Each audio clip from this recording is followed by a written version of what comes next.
Welcome to Authenticity Unleashed. I'm your host, Pam Rader, and I'm here today with one of my dearest friends, mentors, teachers, someone that I love dearly, and I'm so grateful to get to share him and his wisdom with you. Welcome, Ryan Leier, who is a world-renowned and famous yoga teacher. As I said, one of my mentors and a person that just continues to inspire me so greatly. Ryan is the founder of One Yoga and a Lululemon Global Ambassador. He's been the yoga teacher to many actually famous people. And and we've been friends for, I don't know, like 13 years or something like that. A long time. A long time. And we've witnessed each other's journeys to a certain degree, and I'd love to talk to you about yours today, Ryan. Welcome. Awesome, thank you. Oh, just a second, it's Beyonce. Hey B, I can't talk right now. Tell You her I forgot said to hi. you, you forgot to add student with all this stuff. I'm a student of yours, so it's such a great relationship. You That's inspire so me kind of and you. I you want make to me, yeah.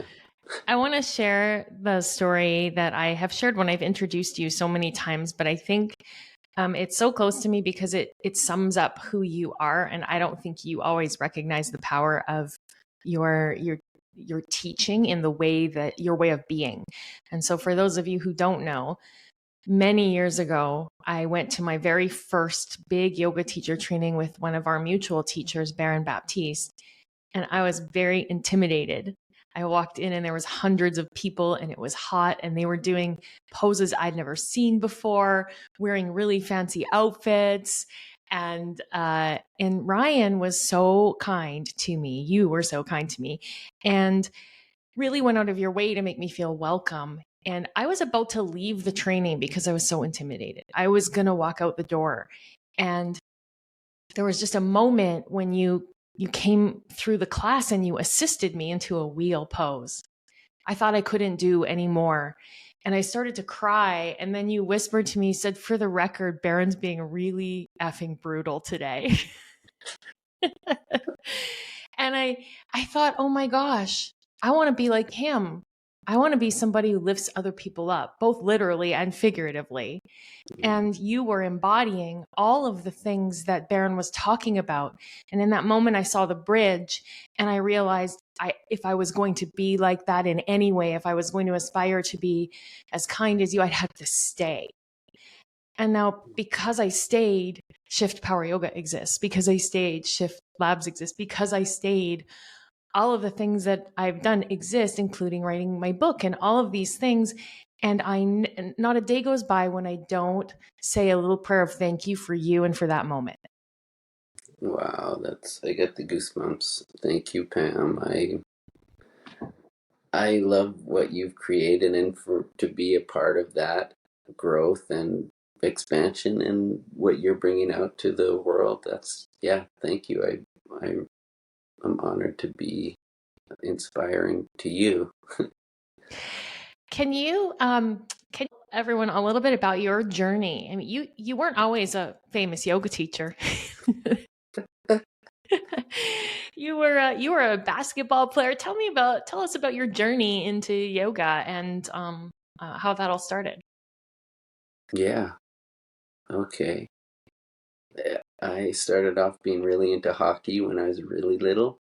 And then when I was 12, I found basketball. And then from the time I was 12 to 27, I really didn't stop playing basketball. In university, I went into religious studies and nonviolence, these courses. And in high school, I took like this intro to world religions, and I got into Buddhism and yoga and meditation in a very minor way. And I was like using it to become a more focused, better basketball player. And basketball was my life, and thank God I had Kaya. So I had my daughter, and I was playing basketball, and I was overseas, so I wasn't able to be with her that much. And two things happened. I hurt my shoulder, and I was playing in a playoff game, and instead of like always wanting to fight and like this competitive anger or something, I wanted to be friends with my opponent, and like something's shifted. That was the last game I played, actually, just thinking of it now. And I hurt my shoulder earlier in my career. So in the off season, I was rehabbing my shoulder, and I started doing yoga at the gym. And thankfully, I decided to leave my basketball career and to be here and be a dad, like proper parent, which is the best blessing ever. And after I decided to stay home, it's amazing. Maybe it is good to pay taxes, but I got a government grant for going to study yoga in Calgary. I'm from Saskatoon, Saskatchewan, on the flatlands, the prairies, the Treaty 6 territory. And I started doing trainings. And with that grant, I spent the money to go to Calgary for an Iyengar training and to Hawaii for Barron's level 1. Oh, And wow. and then that was it, you know. I met Father Joe and I studied with Barron, and I had like these two super yoga teachers. You were on the basketball court. This is fascinating to me because I love those moments of when we listen to our inner knowing. And there was like something, you said something shifted in you. Were you always kind of connected to an inner knowing in your life? Maybe like an inner unknowing. Yeah, me too. I had that one. Yeah, you know, I would go through ebbs and flows where I really felt connected to my intuition and I could follow it. And then there were other times where I was so carried away in my ego and like confused about what's important and what to do, you know. So you went to Hawaii and trained with Baron. You did an Iyengar training. For those people who don't know, B.K.S. Iyengar is one of the fathers of modern yoga. He was a very important figure in bringing yoga to North America, but also in revolutionizing how we practice yoga, because he introduced props and yoga as medicine for healing from maladies. Would that be accurate? Yeah, that very accurate. Now, his teacher, this is such a contentious thing with the Iyengar and the Krishnamacharya community. Krishnamacharya did use a fair bit of props, and Iyengar took it to a whole nother dimension. And he Right. would make like you said, therapeutic. He would make the poses so you could rest in them and restore, like as a healing practice. And then you went from that to Baron Baptiste, who's also revolutionized yoga in his own way, added his unique spin. He treats yoga more as leadership and personal development, kind of getting free in the realm of our personal journeys. And so you had two really distinct experiences. How did you reconcile those? Did they both resonate with you? They both did, and Baron to me was more in the Ashtanga thing where you're doing sweaty power yoga. Mm-hmm. And from his book, I got that, and from the practice with him, I got that. And like you said, the leadership, and the something you're so good at is getting into the center and getting clear. He helped me to get clear on what I wanted to create with my life, and kind of like um, not caring what, like I still do, and I'm working towards being immune to whether people like me or hate me or I win or lose, all those things. But Wouldn't that be really nice? Like mostly we can get there, but there's still moments for all of us. oh my God, yeah. And he kind of squeezed me into there through some pressure, like Mm-hmm. to trying to, yeah, he got me in there. He's been, yeah, he's been such a blessing. And so when did you know that you were going to do yoga for a career? Because that's a No, very different path than being a professional basketball player. And then you come home and you're a father, and then it's kind of a left turn to go into yoga all of a sudden. And when did you know you were going to make it yeah, a career? I got my second year, I was with a woman, and it, like, I got my heart broken, and I came back home, and I was super depressed. Mm. And I was depressed, I believe, because I was not going back to play basketball. I was in a really confused state, and my teacher in Saskatoon, who's also brilliant and who really helped me get on the path, she was like a dancer who became a yoga teacher. Her son used to coach me in basketball, both her sons, so we had a Mm. nice connect through her family. And she said one day I was at her class. She was so I just side story. I was wanting to learn how to do the elbow stand because it's such Mhm. a beautiful pose and cool, and it's nice to do those balances, and I couldn't figure it out from the book. And I went to class early one day, and here goes this like 75-year-old woman just gracefully jumps up into the pose. And she's yeah, she was so inspirational. Anyway, she said, "Yeah, you should go to this weekend. There's a guy coming from India, Father Joe Pereira. He's a Catholic priest, and he teaches yoga." And I was kind of enthralled because I'm into the religious studies and I'm into yoga at that time, like getting Mhm. deeper into it. And I'm like, oh, I could really use some help. Yeah. And so he put us in a back bend over with the prop over a chair, and he's like, stay in it. He basically, um, like with Baron putting you in the fire, he did the same thing. Because I was like wanting to get out of the pose so bad because it was just so intense. And it was wild. He like talked us through. He's like, okay, now you're going to want to get up and run. Now you're going to want to cry. He didn't say cry. I can't remember exactly what he said. But anyway, I get out of the pose, and I must have cried for 10 or 15 minutes uncontrollably. And I believe that was a day I'm like, wow, something moved in me. Like Mhm. something is getting space and healing. And I was like, I'm going to do this. I think that was when I decided I'm going to do this and teach whatever I just received. Oh, that's beautiful. That's really beautiful. I had a similar experience when I went to level one with Baron in Tulum, and I was Mm-hmm. he back in those days he used to be brutal. It was like 4 or 5 hours of practice in a hot room, and like I think everyone thought they were gonna die for sure. I remember there was a guy at the end of the first training I went to, and at the end he put up his hand and he said, "I was in the United States Marine Corps and I've seen action all over this planet, and this is the hardest fucking thing I've ever done in my life." Anyways, I we were Baron was encouraging us to keep going up into wheel and going up into wheel and going up into wheel. And I I could barely get up into half a wheel. And we're on like six, 7, 8, 9, whatever. And he was saying those same kinds of things.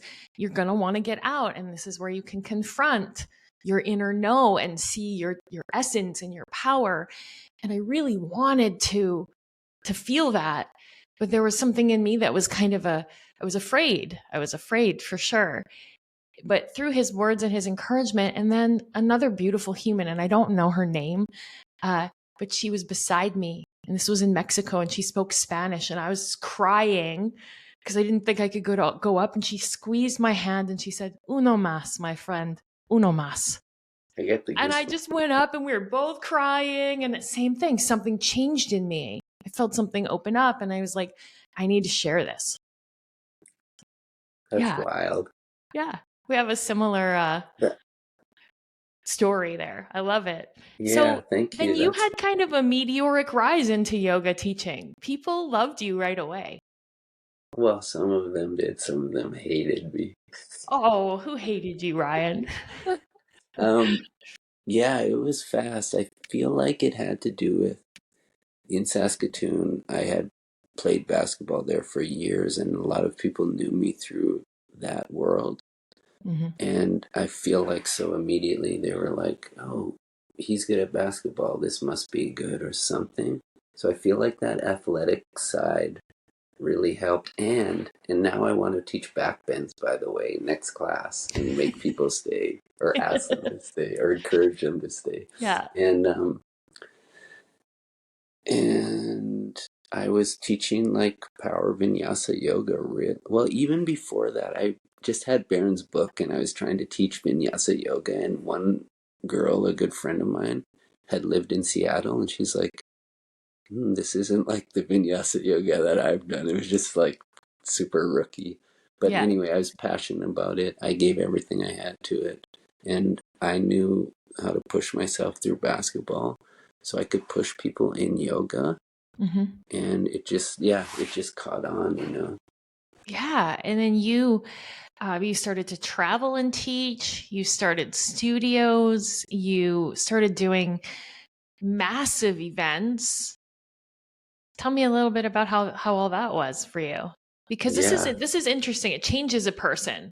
Like you had an identity as a basketball player, you had an identity as a dad, and then your whole identity has to shift for you to take on this role. And sometimes it takes our inner part a while to catch up to that.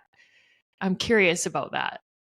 yeah. I think I was self-confident, self-deprecating in many ways, like totally no faith in myself. But then I had another time where I could just be like, oh, I can do this without knowing any better. And that identity I used with basketball, I had a shaved head, shaved face. And I still remember one of my sister's coach walking down Broadway Street, and she's like, "What's with the beard?" Da da da. And with Father Joe, he grabbed my beard and he's like, "You look like Rajneesh, like Osho." Yeah.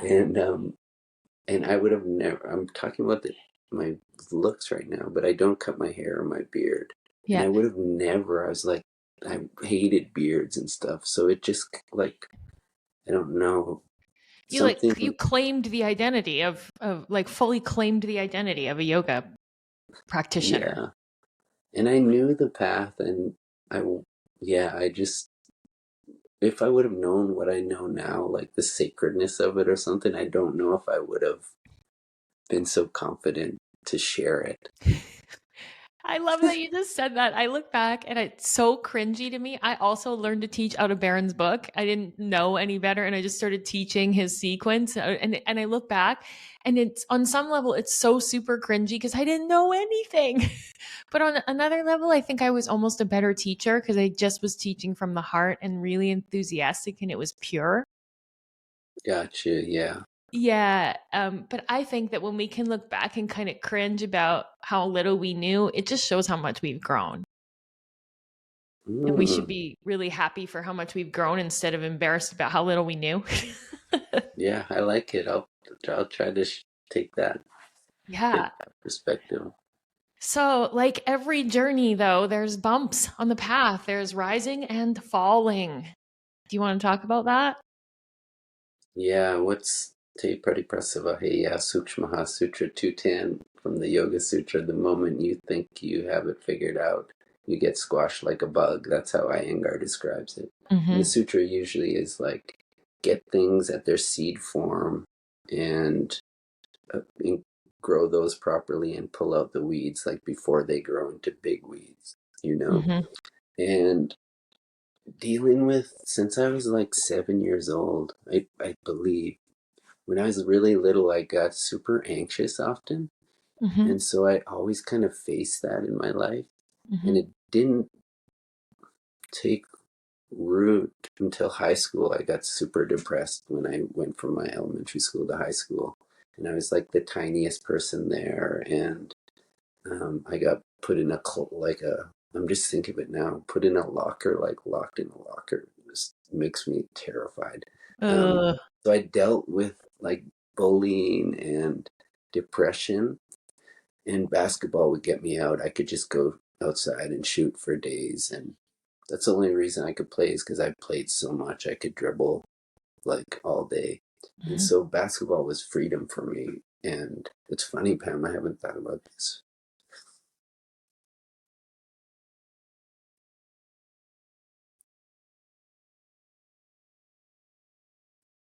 Yeah, so I always had basketball to go to. Mhm. And then I didn't have anything for a while. Then I have my daughter to go Mhm. to and yoga. Mhm. And for a long time, that was working for me. And then I faced like When was the first bout after I learned yoga? I think it was from traveling. Like I was traveling so much. I think I went to India, back home China, back home Bali, something like that Mm-hmm. in a year. And I just had this breakdown, like energetic. And thankfully I got back to my practice and got therapy and came back to life. And then I know you know the story about Thora. I had my second daughter and she passed away right after she was born. I was good for a year, taking care of Kate and Kaya and my parents. And then, like, I totally broke and almost went to the hospital. They put me in, like, the waiting room. And I was, Mm-hmm. like, talking to my ex-girlfriend and my dad. I'm like, don't let them put me into this hospital, like, please. So thankfully I didn't, because it's scary in there, which I found later. This, Mm-hmm. I don't really talk about this too publicly, um, but I'll share it with you and we can decide if this stays in or not. Okay. Yeah. How can I say it? Okay, so yeah, so after we had Thora, my second daughter, um, you know the story, she passed away and left her body. And for a year, I was good. Like I felt like she was around all the time and I could feel her. And I was taking care of Kaya and my partner at the time and my parents. And after about a year, I completely broke and was really close to getting hospitalized for my mental health, like Mm-hmm. breakdown and depression. And it took me a few months to get out of that. And I was doing super restorative yoga, I was taking meds, I was getting therapy. And slowly I rebuilt myself. And interesting, I came back stronger than I was before and clear. And I never would have thought that possible. Fast forward to, Can I pause you for 1 second? Because I yeah, remember that, and I remember the day that Caitlin told me about Thora and that she wasn't going to live when she was born, and the way that your whole family handled that with such grace was so, as Glennon Doyle says, brutal, so beautiful and brutal, like all of that, the encompassment, the embodiment of all the experiences of humanity held in that moment of your life. And I remember I was I was sobbing and I was thinking to myself, well, I have no right to sob about this. This isn't my story. It isn't my thing. But my husband asked me, what's the matter? And I told him, and then I said, you know what, though? Ryan is going to go through a dark night of the soul, and then he's going to emerge as one of the greatest living teachers of yoga on the planet because of this darkness. I remember saying that, and Chris reminds me of that. And I believe that to be true. wow, yeah, thanks, Pam, for believing in me. That's those my greatest live. That's like pretty out there, but thank you. That's sweet. I want to show you. I've got her footprints here in my room. I'll show them. Oh, I love the Thora Grace's footprint. So beautiful.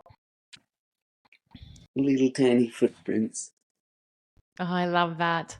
I have that saved on my phone. Um, yeah, I would have never thought that I would come back. I didn't know if I would ever teach again or anything.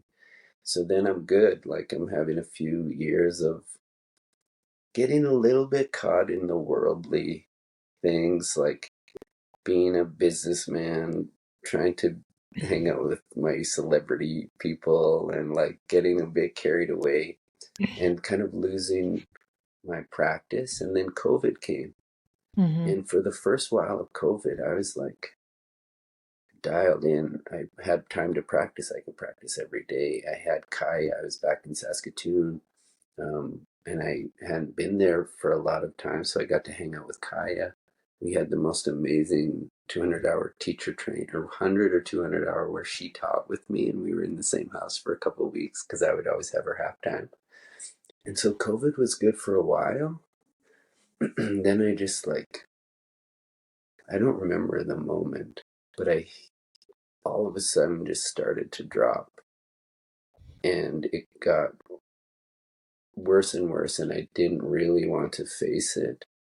And then I was at an event in Montreal and I called my parents. I was just like, I can't really deal. Like maybe I'll come and visit them, and like I need some support right now. And thankfully I asked.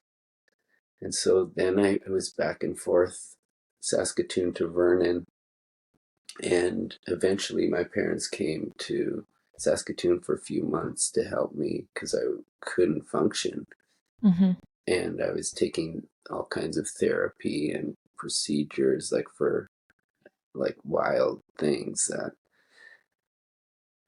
I couldn't get any light for a period. And then my parents eventually went back to Vernon, and I went with them and lived in their basement. And for a good year, I bet I didn't smile once. And every day they like fed me and took me on walks. To Yeah, have I got, your parents are amazing people. yeah, I Marty got, and Edie, I love them. they love you too, especially my mom. She always asks about you. Ah. Um, yeah, she loves you. And um, also friends, people like you stood by me, and my ex, and my some dear friends I didn't know who was dear and who wasn't at the time. And Mm-hmm. so anyway, a lot of people, and I know people have busy lives and such, and there's a lot of my friends who weren't there, but there were some really dear friends who were there. They helped get me to treatment, and I went to a treatment center, Ravensview, in um, Victoria, just outside Victoria in Saanich, and that was a part of it. And then of huge, maybe the main part of it was meeting Danny, who you've got to know pretty well lately. Yeah. And she like gave me a bit of a reason to live, and I found some joy spending time with her and Fern, my stepdaughter. Mm-hmm. And her and a few dear people said, like, just go to treatment. And then it was thousands of dollars. And I have some friends who have money, and my ex Caitlin, who you also know, like Yeah. rallied these guys to send me to this treatment center. So I had Danny supporting to get me there, and she came like pretty much almost every weekend all the way from Summerland.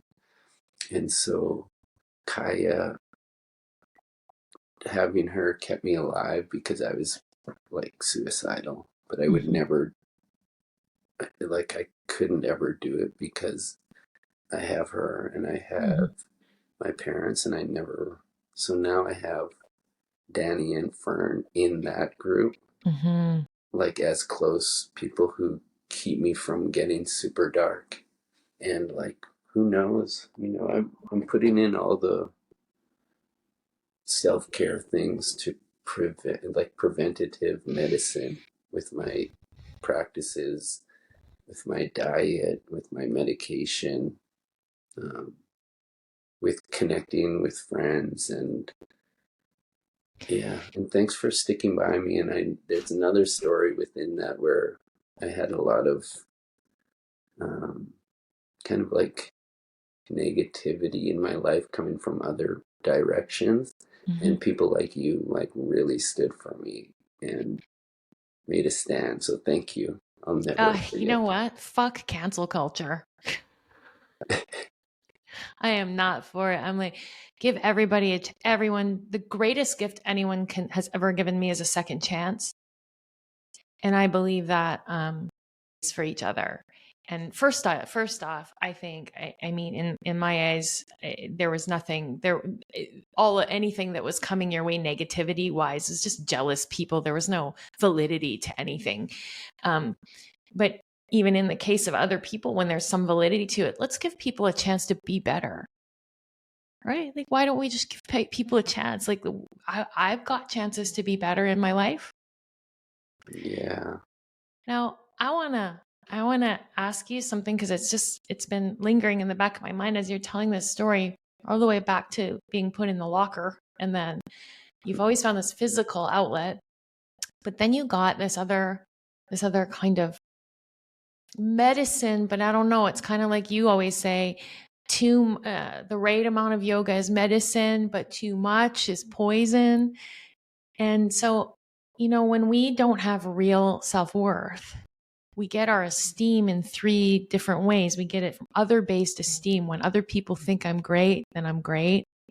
And then we get it from attribute-based esteem. If I'm really kind, if I'm really good, and then people will like me. And then we have achievement-based esteem. Like I'm, famous yoga teacher. And then that will bolster us for a while. But then when COVID happened, I wonder if it and like when you couldn't travel anymore, like the kind of the catalyst for each bout of depression, I wonder if there's a connection to these external sources of esteem being disrupted in your life. And then my question is, I hope my hope is that you're finding like the genuine, beautiful worth of yourself as a human being that doesn't rely on the validation of others or any achievements that you make, but just like who you are, because who you were for me that day was just pure and perfect, and so much changed because of that. And I hope that you are finding that, seeing that, embracing that about yourself. Yeah, thank you, Pam. I'm trending in the right direction. I still face it, but thankfully I have a therapist and friends and partners and family to help to keep me out of those the shame, the malice. It's like that guest house rooming thing about the guest house. Those things, I still haven't learned to just accept them. I don't know. I'm trending in the right direction, and I feel. I really like that expression, trending in the right direction. Yeah, Yeah. that's beautiful. But one thing that you never gave up through all of that, and I know that there were times when you were really suffering, that you weren't physically practicing, but you always come back to your practice. And in the sutras, it says long, steady, uninterrupted practice is the key to success in yoga. And there's an interesting bit of science that's come out around the anterior medial cingulate cortex, which is part of the frontal lobe of the brain, which they've identified as possibly the seat of human will. Wow. And it's this interesting thing. It's kind of like a muscle. If you don't exercise it by doing things you don't want to do on a regular basis, it atrophies, and then your desire to do anything you don't want to do gets even less. But when we do something we don't want to do every day, it strengthens our seat of will. And I know that there were so many times when the last thing on earth you wanted to do was teach a yoga class or practice or shit, during that time, but you kept showing up. You kept showing up and doing the thing that you loved, even when you didn't feel like doing it. How much do you think that plays a role in somebody's recovery? Because I think you're leaving a lot of breadcrumbs for people here, Ryan, because there's so many people who suffer in silence. And I'd love you to chime in on that. Yeah, thank you. May 1st, where are we at? We're into March, almost a year ago, is my first day in treatment. My first day at treatment, I was like, I tried, oh my God, so many things, like ketamine treatment, psychiatrist, electric shock, which was quite intense, especially for the memory. What was I talking about? Thank God I can joke about it now. Medication, so many things. And I was like, in myself, I was like, this is my last chance, I think. And this is such an opportunity. Like, I had a inkling that there was something possible because I'd seen a few flashes of light. And that day I'm like, okay, I'm going to do a yoga posture every day. I'm going to do a gratitude journal and do 3 things I'm grateful for. and I'm going to have a cold shower. So you're talking about the things you don't want to do. And Mm-hmm. like, I didn't want to have a cold shower, but I'm like, I'm going to do it. And when I've gone through a few like bouts with the flu or cold a couple times, and I don't have my cold shower if I don't feel like my immunity's strong. But otherwise, I have a cold shower every morning. Since that day, I haven't missed a day of practice of prayer, meditation, asana, and pranayama. So for me, it's like what I got out of that is like just to start tiny and to Mm-hmm. build a foundation from, even if I wasn't grateful for anything, I would like search and be like, oh, okay, I'm grateful that I can move my hand or something. Mm-hmm. So, especially with the postures, it was like, okay, I can do one pose a day. And then within a few days, I was like getting back to my practice. But for months, I had given up. I didn't think I'd ever be able to do a lot of this stuff I'm doing now. I was like I was in so much pain, Pam, like my joints, I couldn't barely sit down. I couldn't sit down comfortably. Mm-hmm. Like I could barely, without too much pain, my mom would take me on this walk. It's like 15 minutes, and that was the max I could make it to this bridge, and then I'd have to come back. It was heavy, the physical Wow. pain and the incapacity to move. And then, just every day doing a little bit has eventually given me access. I can walk for a while now. I can do as much yoga as I want, really. So these, Now the challenge is not to do too much yoga because I right. have other things I need to do. Right. I've discovered that too. I had to have a surgery on my hip because I forced myself into so many hip opening postures because I thought that, oh, the more is better. I had that yogi disease that we get sometimes and wound up tearing something in my hip and had to have a surgery. But it was good for me because I had to really evaluate where my habits were leading me.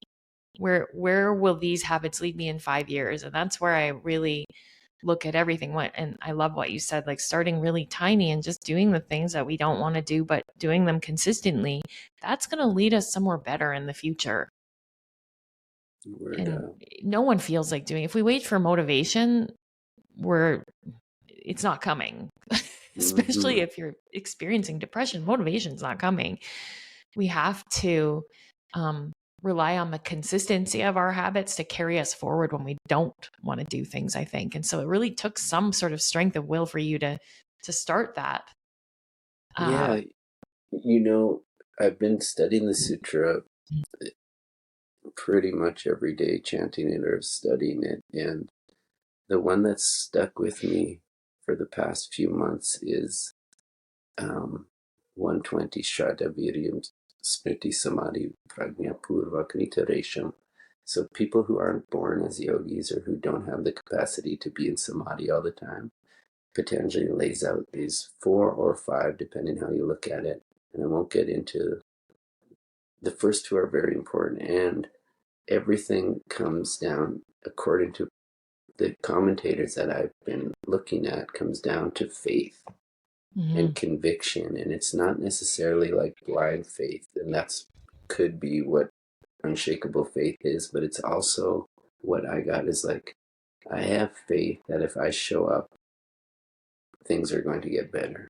If I don't hit the snooze button, which I do sometimes, like if I have faith that something's going to work, then that's when the viryam, the enthusiasm and the zeal and the willingness to do comes. But if you don't, what about faith moves mountains? If you don't believe that something's possible or that you can get freedom from your suffering, it's going to be really hard to do those things to do it. And then memory comes, and reflecting and trying to remember what you're here for and what the path is, and samadhi and the ability to discriminate and choose wisely, you know. Mm-hmm. I like how, I love yeah. that faith because I always love the word, people come to me as a coach all the time and they're saying, I need more confidence. And I say to them, well, then you have to have faith. What do you mean? And if you pull apart the word confident, con means with and fidant means faith. So to No have way. confidence means to go with faith. Wow. It's just like what you said, but the work precedes the work. The work precedes the confidence, right? You have to go with the faith that you will get the confidence. Mm. I love that. Faith first. Yeah. And it doesn't matter. I mean, it could be just faith that we're all born to do great things.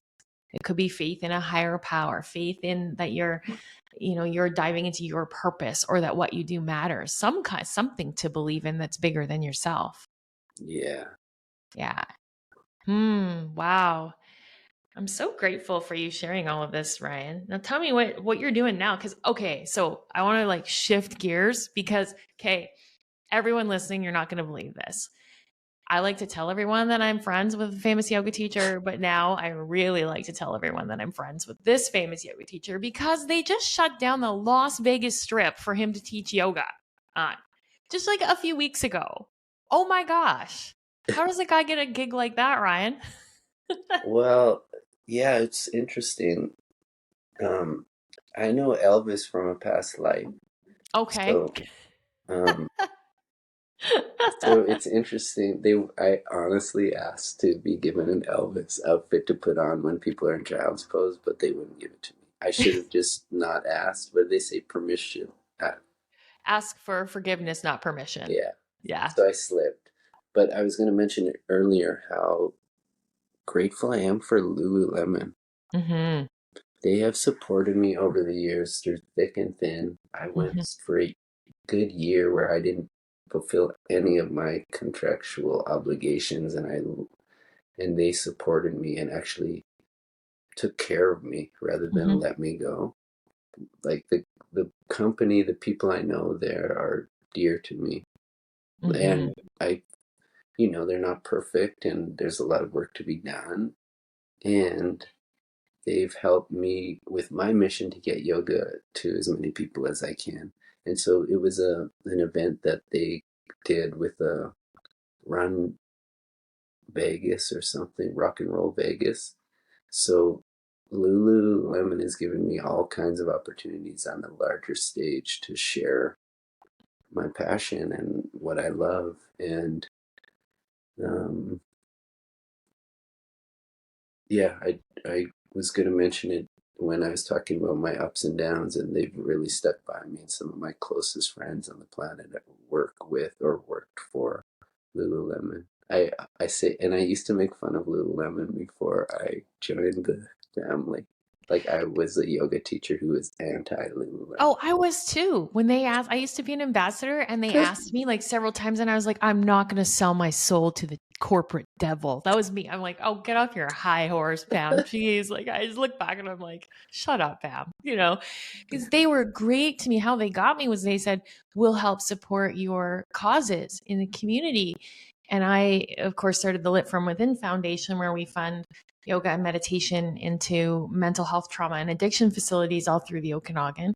And we've provided over $30,000 worth of classes just out of community class donations over the years. Wow. And then I know for you, Vinyasa Yoga for Youth is your cause, and Lulu steps like they elevate these things. They're really trying to help the people that are doing good work to share and spread that good work and hold them up. And I don't think there's enough people talking about that. Everybody likes to slag on people and businesses and everything else. And I Mm-hmm. love that you're sharing how good they've been to you. That's heartwarming to me that a big corporation is still investing in human beings. Yeah, and they listen, and they did like one of the things I talked to them about was paper towel, Mm-hmm. and how one of my teachers, Julia Butterfly Hill, lived in a tree for 736 or 38 days until she knew the tree was going to be safe. But anyway, Mm-hmm. she taught me about lives of trees. And I thought, like, why are we using so many paper towels? And I mentioned it at one of my events with them. And next thing you know, there's no more paper towels in the whole SSC, the Store Yeah. Support Center, like that has hundreds of people. So they're like See, you gave listening. them a chance to be better. That's just what we were talking about, right? We're not going to cancel them because they got paper towels in the bathroom, though there's Yeah. people that probably like to. But but if we give people a chance to be better, it's a better world. I love it, Pam. I love that. Yeah. Wow. So they arranged for you to lead a class on the Las Vegas trip. You've done so many amazing things like that. What's the future hold for you, Ryan the Lion? Good question. You know, I've been so loving studying with Sri Shubha, Krishna, Mm-hmm. Krishnamachari. If you don't know who Sri Krishnamachari is, folks, Google him. He's very influential, like Mr. Iyengar's teacher, Patabi Joyce, Indra Devi. Anyway, it's his youngest daughter. They call him the grandfather of modern yoga, or the father of modern yoga, who wasn't just about the poses. He was about devotion and the life of yoga, like the being truthful, being kind, those things. And of course, the poses, which are amazing. Anyway, Danny and I have been studying with her, and it's been so uplifting. This woman's like 73, I believe, and she's just like got this childlike energy, and she's sweet and kind and funny and direct and clear and humble. These beautiful qualities. So I feel like we're going to go and visit her, and her In son India. Deepak is amazing. Yeah, so I think there's an India trip coming. And Mm-hmm. Sri Vatsa Ramaswamy, one of my other dear teachers, is 85 now, and he's there, and he's not traveling like he was. I don't know if he's going to leave India again. So I want to go there and immerse in the yoga. And then, so that's one side. The other side is, I won't get too deep into it, but possibly a yoga studio again, physical. Yeah, stay tuned, everyone, for something very exciting possibly happening. hmm And then the online thing, I really want to expand on the online thing. We're going to do a 500-hour teacher training, doing more and more in the online. And then I'm back with Lululemon again, thankfully. So hopefully collaborate with them to do some great things for everyone. And I'll be in Saskatchewan this summer a bit with a few yoga events and some Indigenous people's events with my Cree people out there. So that's the near future. Do you feel Hopefully like all some, of that is aligning, is like you're getting closer and closer to aligning with your most authentic expression on this planet?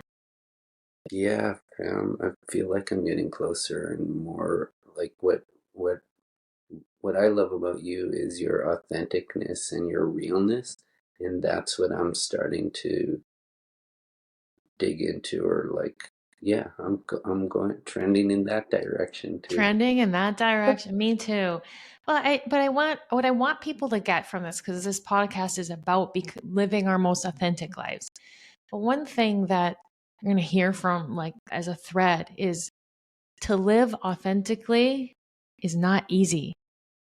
We're all going to face a dark night of the soul in some way. We're all going to be burned to the ground by Kalima. uh, we're going to be offered up to be transformed in some way. And for each of us, those challenges will look different. But in order to live our most beautiful, authentic lives, I think that it's important that we're aware that it involves embracing the difficult moments and to keep going, to just keep going when other people would stop and conform and be like everyone else because it's easier. When you keep going, you become an inspiration for others to live their most authentic lives. And I honestly think that so many people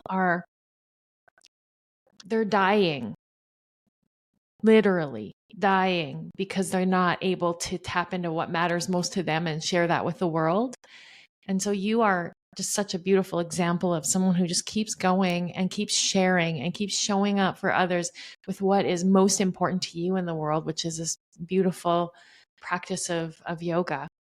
And I love that you are one of the few teachers who still like I am guilty of being I teach it however I want. I say whatever I want. But if I go to one of your classes, I know I'm getting authenticity. I'm getting yoga the way that it's meant to be delivered, and it's soul moving. And I love that there are teachers that's in the world standing for that, because that keeps me humble and on track and not too far off the path. But it's not always easy because it's more popular to do goat yoga. Yeah. Oh my God. Yeah. And I think Sri Shubha was talking about that last class. Like she was like, oh my goodness, there's goat yoga. Yeah. Yeah. People ask me all the time. I have 3 goats, and people ask me, do you do goat yoga? I'm like, I would not want to be anywhere near those idiots in a pen while I'm doing yoga. Like, I'm not going to get headbutted by my goats while I'm doing yoga. Oh my goodness. Do you have something that you would pass along to someone who is, maybe they're people pleasers and they're suffering and they're struggling to find their authentic path? What would you say to them?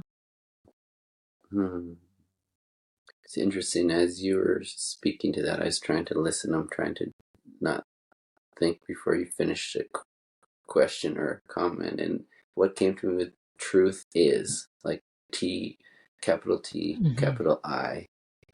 And somehow, if you don't have faith in it's somehow this faith in truth, and truth is God to me, and I really believe in it. What would I say to someone? No matter how dark it gets, that darkness can be fuel to be a clear version of yourself or something. You talked about that going through the fire type of thing. I can't remember how you expressed it.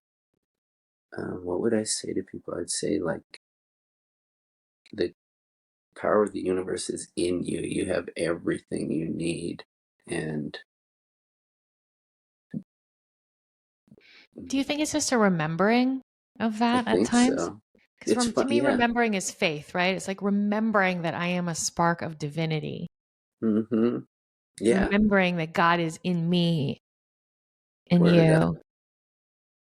Yeah, that's it. And when we were 4 or 5, we were probably like that.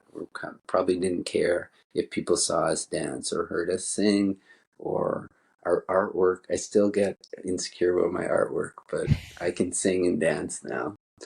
Um, yeah, and you're just yourself, right? And you're not worried about too much, really.